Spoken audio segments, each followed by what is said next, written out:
शानदार में आ रही आलिया भट्ट के नहीं मिल रहे हैं आपको too many updates? Well, not anymore, because the babe is now going to get back to making headlines अपनी film Kapoor and sons since 1921 को लेकर। And already निकल चुका है इस फिल्म का एक leaked picture wherein Alia and her alleged boyfriend Sidharth Malhotra were caught together shooting real life romance with your real life partner। इनकी लाइव केमिस्ट्री तो तहलका मचा देगी बड़े पर्दे पर।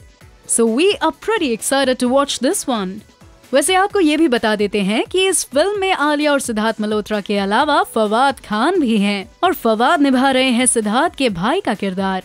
Sid and Fawad both play writers, and this one is going to be an intense romantic film with a tinge of comedy and drama to it. फिलहाल they were shooting in Kannur and Bangkok, and now it looks like the unit is in London.